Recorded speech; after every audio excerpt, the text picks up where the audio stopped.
എല്ലാവർക്കും നമസ്കാരം. ഇന്നത്തെ വീഡിയോ ക്ലാസ്സിലേക്ക് സ്വാഗതം. കഴിഞ്ഞ ക്ലാസ്സിൽ യൂണിറ്റ് 3യുടെ ചാപ്റ്റർ 1 and 2 ആണ് നമ്മൾ മനസ്സിലാക്കിയത്. ചാപ്റ്റർ 1ൽ Linux server overview, partitioning, dual booting, installation process of Linux server, post installation configuration of Linux server എന്നിവ മനസ്സിലാക്കി. ചാപ്റ്റർ 2വിൽ overview of Linux file structure, Linux users, user permissions, common commands for system administration എന്നിവയും മനസ്സിലാക്കി. ഇന്ന് chapter 3, 4, 5 എന്നിവയുടെ ക്ലാസ്സാണ്. Chapter 3യിൽ നമുക്ക് പഠിക്കാനുള്ളത് ഒരു ലിനക്സ് സെർവർ എങ്ങനെ മാനേജ് ചെയ്യാം എന്നതിനെ പറ്റിയാണ്. ഇതിൽ overview of Linux server management, introduction to Linux terminal, Linux server management commands, DHCP configuration. Overview of Linux server management. ഒരു ലിനക്സ് സെർവർ കമ്പ്യൂട്ടർ ശരിയായി വർക്ക് ചെയ്യണമെന്നുണ്ടെങ്കിൽ സെർവറിൻ്റെ പ്രവർത്തനത്തെ മോണിറ്റർ ചെയ്യുകയും അതിൻ്റെ കാലാകാലങ്ങളിൽ ഉള്ള മെയിൻ്റനൻസ് നടത്തുകയും വേണം. എന്നാൽ മാത്രമേ സെർവർ ഒപ്റ്റിമൽ ഓപ്പറേറ്റിംഗ് പെർഫോമൻസിൽ വർക്ക് ചെയ്യുകയുള്ളൂ.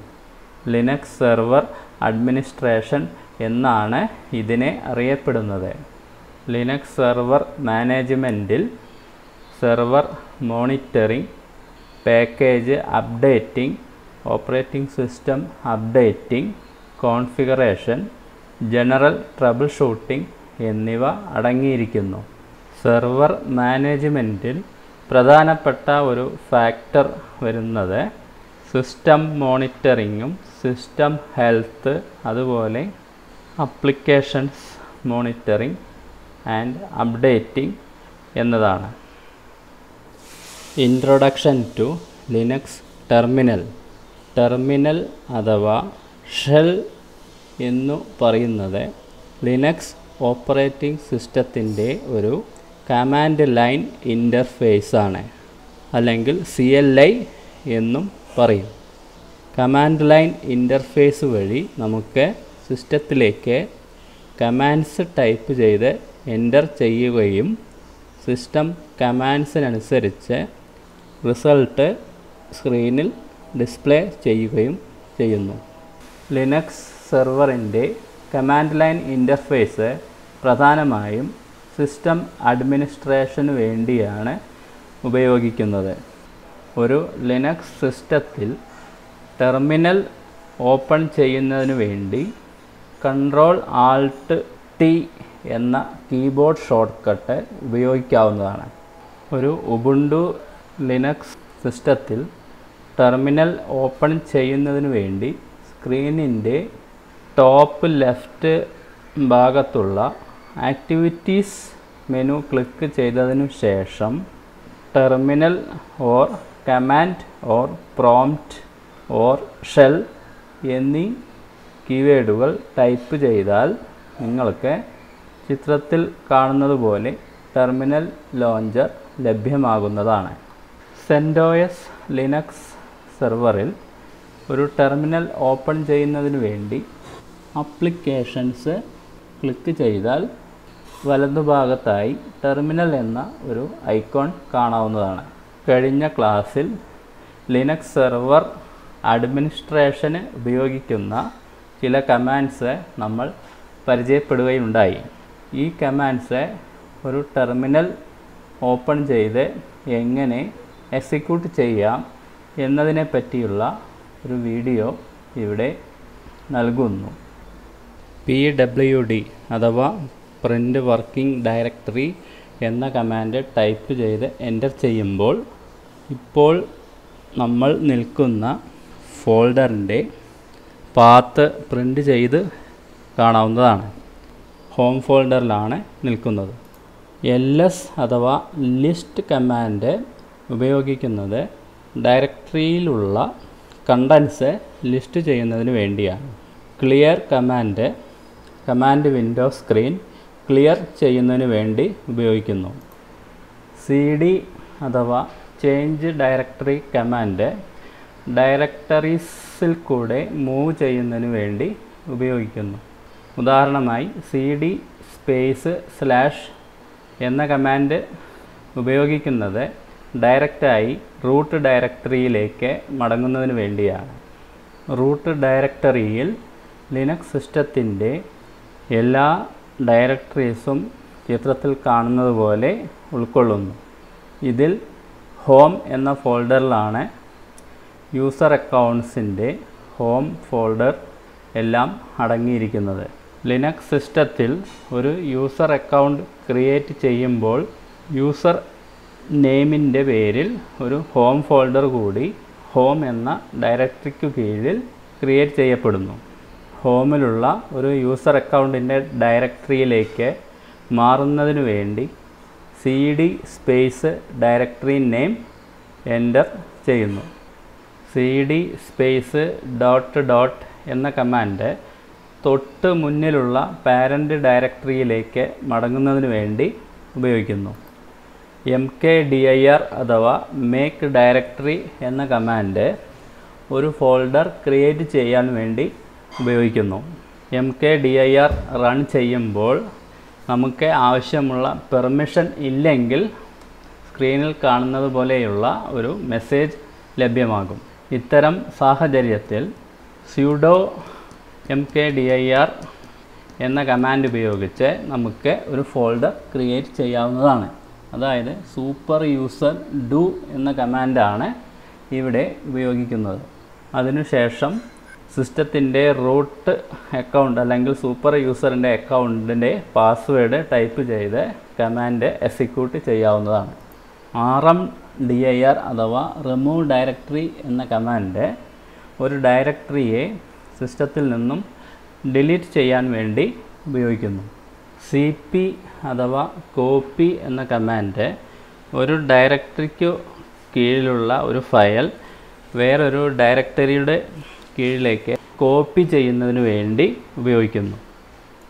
ifconfig എന്ന കമാൻഡ് കമ്പ്യൂട്ടറിലുള്ള വിവിധ തരം നെറ്റ്വർക്ക് ഇൻ്റർഫേസുകളുടെ കോൺഫിഗറേഷൻ കാണുന്നതിന് വേണ്ടി ഉപയോഗിക്കുന്നു.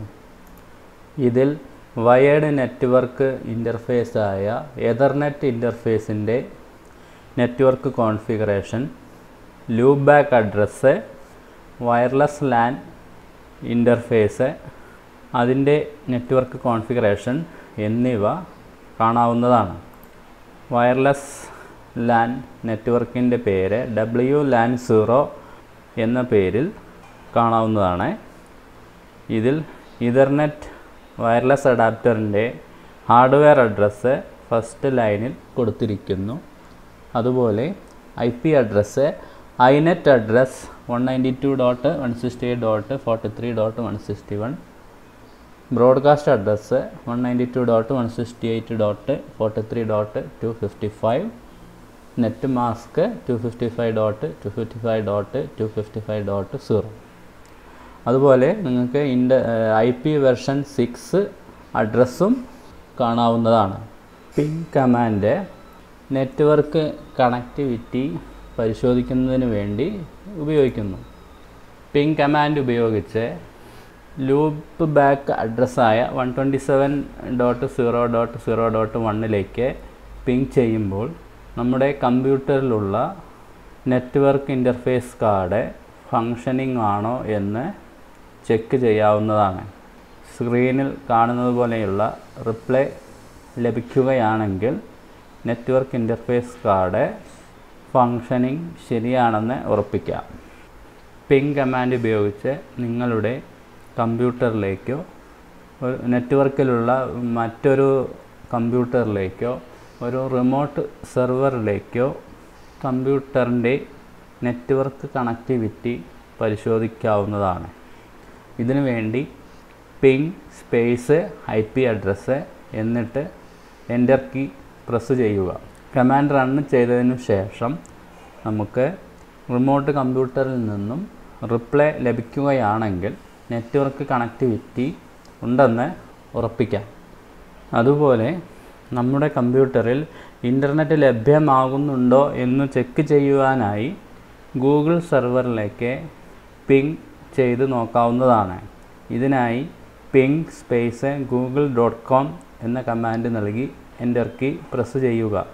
നിങ്ങൾക്ക് റെസ്പോൺസ് ലഭിക്കുകയാണെങ്കിൽ ഗൂഗിൾ സെർവറിലേക്കുള്ള കണക്ഷൻ ഉണ്ടെന്ന് ഉറപ്പിക്കാം. റെസ്പോൺസ് ടൈം വളരെ കൂടുതലാണെന്നുണ്ടെങ്കിൽ നെറ്റ്വർക്ക് സ്പീഡ് കുറവാണ് എന്ന് ഉറപ്പിക്കാം. പിങ് കമാൻഡ് പ്രധാനമായും നെറ്റ്വർക്ക് ട്രബിൾ ഷൂട്ടിങ്ങിന് വേണ്ടിയാണ് ഉപയോഗിക്കുന്നത്. Linux server management commands. നമ്മളിപ്പോൾ പഠിച്ച കോമൺ കമാൻഡ്സിന് പുറമേ ലിനക്സ് സെർവറിനെ മാനേജ് ചെയ്യാൻ താഴെ പറയുന്ന കമാൻഡ്സ് ഉപയോഗിക്കുന്നു. ifconfig display network configuration. Ping test the network connectivity. Sudo super user do. ഒരു കമാൻഡ് അഡ്മിനിസ്ട്രേറ്റീവ് റൈറ്റോട് കൂടി റണ്ണ് ചെയ്യുന്നതിന് വേണ്ടിയാണ് സുഡോ എന്ന കമാൻഡ് ഉപയോഗിക്കുന്നത്. IP address.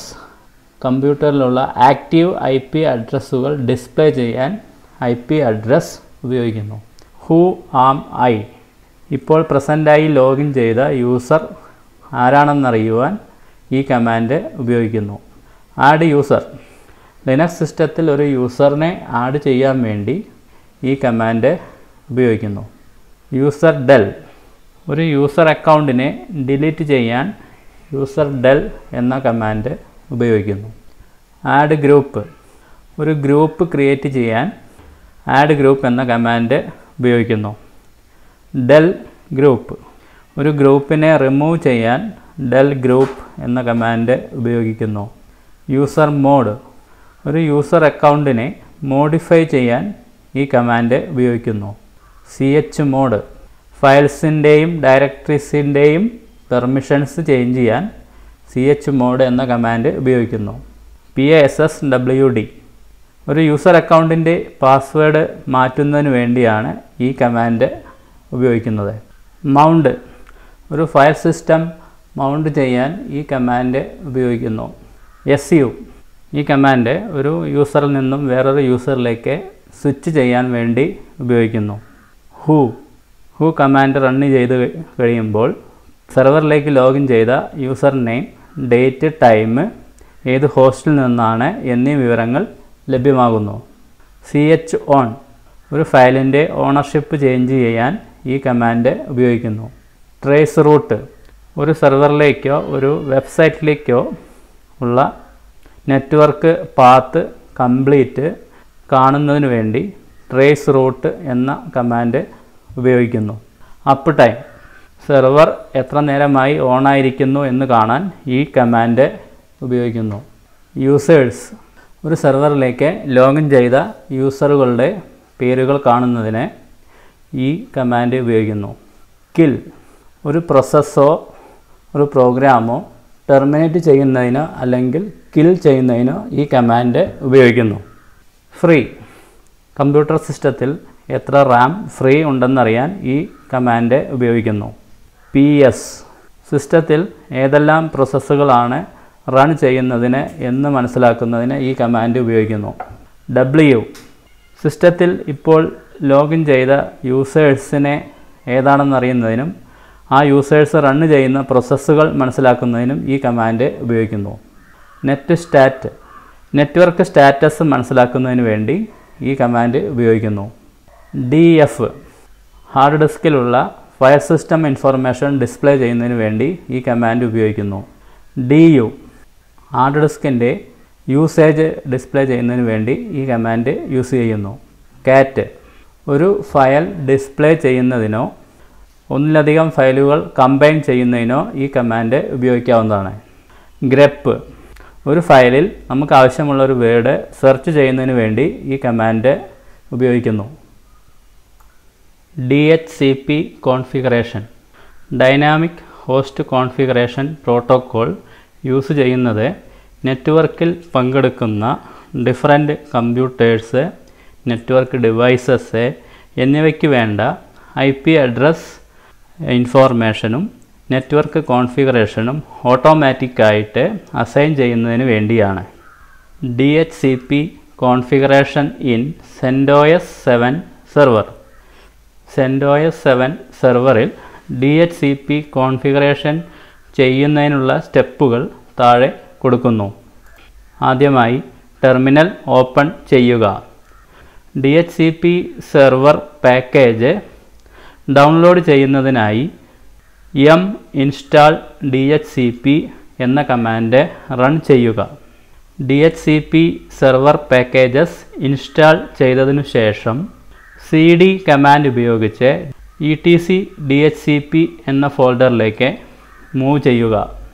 അടുത്തതായി സിസ്റ്റത്തിൽ DHCP സർവീസ് റൺ ചെയ്യുന്നതിനായി dhcpd.conf എന്ന ഒരു കോൺഫിഗറേഷൻ ഫയൽ എഡിറ്റ് ചെയ്യേണ്ടതുണ്ട്. ഒരു എഡിറ്റർ ഉപയോഗിച്ച് ഈ കോൺഫിഗറേഷൻ ഫയൽ എഡിറ്റ് ചെയ്ത് സേവ് ചെയ്യുക. DHCP കോൺഫിഗറേഷൻ ഫയലാണ് ഇപ്പോൾ സ്ക്രീനിൽ കാണുന്നത്.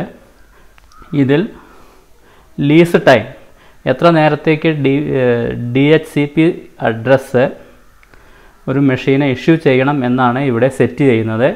3600 സെക്കൻഡ്സ് ആണ് എക്സാമ്പിളായിട്ട് ഇവിടെ കൊടുത്തിരിക്കുന്നത്. അടുത്തതായി മാക്സിമം ലീസ് ടൈം, ഒരു കമ്പ്യൂട്ടറിന് മാക്സിമം എത്ര നേരത്തേക്ക് ഒരു IP അഡ്രസ് ഇഷ്യൂ ചെയ്യാം, ഇതും സെക്കൻഡിലാണ് നൽകുന്നത്. അടുത്തതായി അതോറിറ്റേറ്റീവ് എന്ന ഒരു ഇൻസ്ട്രക്ഷൻ നൽകുന്നു. അതിനുശേഷം സബ്നെറ്റ് ഡിഫൈൻ ചെയ്യുന്നു. 192.168.1.0 മാസ്ക് കൊടുക്കുന്നു. അതിനുശേഷം നമുക്ക് DHCP സർവീസ് വഴി ഇഷ്യൂ ചെയ്യേണ്ട IP അഡ്രസ്സിൻ്റെ റേഞ്ച് സ്പെസിഫൈ ചെയ്യുന്നു. ഉദാഹരണമായി ഒരു ക്ലാസ് C IP അഡ്രസ്സിൻ്റെ റേഞ്ചാണ് ഇവിടെ കൊടുത്തിരിക്കുന്നത്. 192.168.1.20 മുതൽ 30 വരെ ഓട്ടോമാറ്റിക്കായിട്ട് DHCP service IP address issue ചെയ്യുന്നു.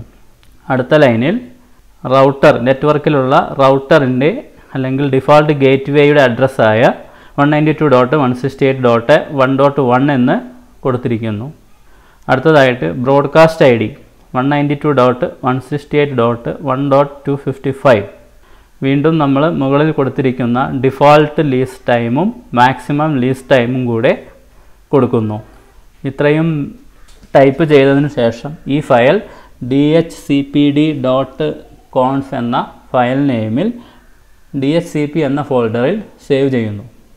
DHCP സർവീസ് സ്റ്റാർട്ട് ചെയ്യുവാൻ വേണ്ടി systemctl start dhcpd എന്ന കമാൻഡ് റൺ ചെയ്യുക. അതിനുശേഷം DHCP സർവീസ് എനേബിൾ ചെയ്യുന്നതിന് വേണ്ടി systemctl enable dhcpd എന്ന കമാൻഡ് റൺ ചെയ്യുക. അടുത്തതായി DHCP സർവീസ് ഫയർവാൾ എക്സംഷൻ നൽകുന്നതിന് വേണ്ടി firewall cmd permanent add service DHCP എന്ന കമാൻഡ് റൺ ചെയ്യുക. ഫയർവാൾ റീലോഡ് ചെയ്യുന്നതിന് വേണ്ടി ഫയർവാൾ cmd റീലോഡ് എന്ന കമാൻഡ് റൺ ചെയ്യുക. ഇപ്പോൾ DHCP service IP address issue ചെയ്യുന്നതിന് വേണ്ടി റെഡിയായി കഴിഞ്ഞു. CentOS സെർവറിലേക്ക് ലോഗിൻ ചെയ്ത ഒരു വിൻഡോസ് 10 ഓപ്പറേറ്റിംഗ് സിസ്റ്റം ലോഡ് ചെയ്ത കമ്പ്യൂട്ടറിൻ്റെ IP അഡ്രസ്സാണ് ചിത്രത്തിൽ കാണുന്നത്. ഈ IP അഡ്രസ് നമ്മൾ സെറ്റ് ചെയ്ത 192.168.1.20 എന്ന ഈ അഡ്രസ്സ് DHCP സെർവർ വഴി അസൈൻ ചെയ്തതായി കാണാം. Chapter 4 install and remove packages for services. നാലാമത്തെ ചാപ്റ്ററിൽ പഠിക്കാനുള്ളത് overview of various services, commands for installing packages for various services, commands for removing packages for various services, commands for updating packages. Overview of various services. ഒരു Linux സെർവറിൽ അതിൻ്റെ ബാക്ക്ഗ്രൗണ്ടിൽ run ചെയ്യുന്ന ഒരു ആപ്ലിക്കേഷനെയാണ് service എന്ന് പറയുന്നത്. സർവീസ് തുടർച്ചയായി ക്ലയൻസിൽ നിന്നും വരുന്ന ഇൻകമിംഗ് റിക്വസ്റ്റ് സ്വീകരിക്കുകയും അതിനു വേണ്ട റെസ്പോൺസ് നൽകുകയും ചെയ്യുന്നു. ഒരു ലിനക്സ് സെർവറിൽ ധാരാളം സർവീസുകൾ റൺ ചെയ്യുന്നുണ്ട്. ചില സർവീസുകൾ ഉദാഹരണമായി താഴെ കൊടുത്തിരിക്കുന്നു. Apache, it is a web service. DHCPD, dynamic host configuration protocol service. Network, വിവിധതരം നെറ്റ്വർക്ക് സേവനങ്ങൾ നൽകുന്നതിനുള്ള സർവീസ്. കപ്സ്, ലിനക്സ് സിസ്റ്റത്തിലെ printing service. SMB, Samba share, അതായത് വിൻഡോസ് നെറ്റ്വർക്ക് കോമ്പാറ്റിബിലിറ്റിക്ക് വേണ്ടിയുള്ള file sharing service. Commands for installing packages for various services. ഒരു CentOS സിസ്റ്റത്തിൽ ഒരു പാക്കേജ് ഇൻസ്റ്റാൾ ചെയ്യുന്നതിനുള്ള command install space package name. ഉദാഹരണത്തിന് DHCP, dynamic host configuration protocol service run ചെയ്യാനും install ചെയ്യാനുമുള്ള കമാൻഡ് install DHCP. അതുപോലെ ഒരു ഉബുണ്ടു ലിനക്സ് സിസ്റ്റത്തിൽ പാക്കേജ് ഇൻസ്റ്റാൾ ചെയ്യാനുള്ള command sudo space apt space install space package name. ഉദാഹരണമായി sudo apt install net tools. Net tools എന്ന ഈ പാക്കേജ് ഇൻസ്റ്റാൾ ചെയ്യാനുള്ള കമാൻഡാണ് ഇത്. Commands for removing packages for various services. ഒരു ഉബുണ്ടു ലിനക്സ് സിസ്റ്റത്തിൽ ഒരു പാക്കേജ് റിമൂവ് ചെയ്യാനുള്ള command sudo space apt space remove space package name. Example sudo apt remove net tools. Net tools എന്ന പാക്കേജ് അൺഇൻസ്റ്റാൾ ചെയ്യാനോ അല്ലെങ്കിൽ റിമൂവ് ചെയ്യാനുള്ള കമാൻഡാണ് ഇത്. Commands for updating packages. ഒരു ലിനക്സ് സിസ്റ്റത്തിൽ സിസ്റ്റം ഫയൽസ്, പാക്കേജസ് എന്നിവ കോൺസ്റ്റൻ്റ്ലി അപ്ഡേറ്റ് ചെയ്യേണ്ടതുണ്ട്. ഇതിനായി ഉപയോഗിക്കുന്ന ആദ്യത്തെ command sudo space apt space update. ഈ കമാൻഡ് റൺ ചെയ്യുമ്പോൾ ലിനക്സ് സിസ്റ്റം ഫയൽസും പാക്കേജസും അപ്ഡേറ്റ് ചെയ്യാൻ വേണ്ടിയുള്ള ഒരു ലിസ്റ്റ് പ്രിപ്പയർ ആകുന്നു. അതായത് അപ്ഡേറ്റ് ചെയ്യാൻ വേണ്ടിയുള്ള ഡാറ്റാബേസ് മാത്രമാണ് ഇവിടെ അപ്ഡേറ്റ് ആകുന്നത്. രണ്ടാമതായി sudo space apt space upgrade. ഈ കമാൻഡ് ഉപയോഗിക്കുമ്പോൾ ലിനക്സ് സിസ്റ്റം ഫയൽസും പാക്കേജസും ഓട്ടോമാറ്റിക്കലി അപ്ഗ്രേഡ് ആകുന്നു. ഈ കമാൻഡ് റൺ ചെയ്യുമ്പോൾ നമുക്ക് എത്ര പാക്കേജസ് അപ്ഗ്രേഡ് ചെയ്യുന്നു, അതിന് വേണ്ട ഡൗൺലോഡ്, ഫയൽ സൈസ് എന്നിവ ഡിസ്പ്ലേ ചെയ്യുന്നു.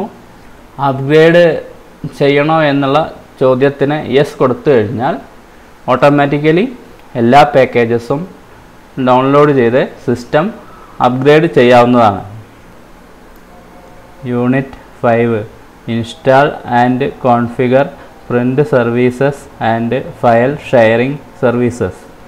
അഞ്ചാമത്തെ യൂണിറ്റിൽ പഠിക്കാനുള്ളത് concept of print services and file sharing services, commands for installing print services and file sharing services എന്നിവയാണ്.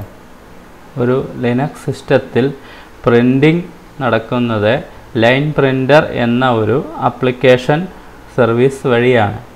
സെർവറിൽ ആക്സസ് ഉള്ള ഏതൊരു യൂസർക്കും ഈ ലൈൻ പ്രിൻ്റർ എന്ന സർവീസ് ആക്സസ് ചെയ്യുവാനും റിമോട്ടായിട്ട് പ്രിൻ്റ് ചെയ്യാനും സാധിക്കുന്നു. ഒരു പ്രിൻ്റ് സെർവർ നെറ്റ്വർക്കിലുള്ള എല്ലാ പ്രിൻ്റേഴ്സിനെയും മാനേജ് ചെയ്യുന്നു. പ്രിൻ്റ് ചെയ്യാനുള്ള എല്ലാ ഡാറ്റയും പ്രിൻ്റ് സെർവർ എന്ന കമ്പ്യൂട്ടറിലേക്കോ സർവീസിലേക്കോ അയക്കുകയും അതിനുശേഷം പ്രിൻറ്റിംഗ് ജോബ്സ് നെറ്റ്വർക്കിലുള്ള പ്രിൻ്റേഴ്സിന് കൈമാറുകയും ചെയ്യുന്നു. File sharing service. ഒരു സെർവറിൽ നമുക്ക് ആവശ്യമുള്ള ഡാറ്റയും ഫയലുകളും സെൻട്രലായി സേവ് ചെയ്യുകയും യൂസേഴ്സിന് ആവശ്യത്തിനനുസരിച്ച് ആക്സസ് പെർമിഷൻ നൽകി സെർവറിൽ നിന്നും ആക്സസ് ചെയ്യാൻ അനുവദിക്കുകയും ചെയ്യുന്നു. ഇതിനെയാണ് ഫയൽ ഷെയറിംഗ് എന്ന് പറയുന്നത്. ഒരു ഫയൽ സെർവർ ഉപയോഗിച്ച് എല്ലാ ഫയൽസും സെൻട്രലായി ഒരു സെർവറിൽ സൂക്ഷിച്ചു വയ്ക്കാവുന്നതാണ്. Commands for installing print services. Linux സിസ്റ്റത്തിൽ പ്രിൻ്റ് സർവീസസ് ഇൻസ്റ്റാൾ ചെയ്യുന്നതിന് വേണ്ടി കപ്സ് എന്ന സർവീസ് ഉപയോഗിക്കുന്നു. ഈ സർവീസ് ഇൻസ്റ്റാൾ ചെയ്യുന്നതിന് വേണ്ടിയുള്ള command sudo apt get install CUPS എന്നതാണ്. ഈ സർവീസ് ഇൻസ്റ്റാൾ ചെയ്തതിനു ശേഷം sudo systemctl start കപ്സ് എന്ന കമാൻഡ് ഉപയോഗിച്ച് ഈ സർവീസ് സ്റ്റാർട്ട് ചെയ്യുകയും sudo systemctl enable കപ്സ് എന്ന കമാൻഡ് ഉപയോഗിച്ച് ഈ സർവീസ് എനേബിൾ ചെയ്യുകയും ചെയ്യുന്നു. Commands for installing file sharing services in CentOS.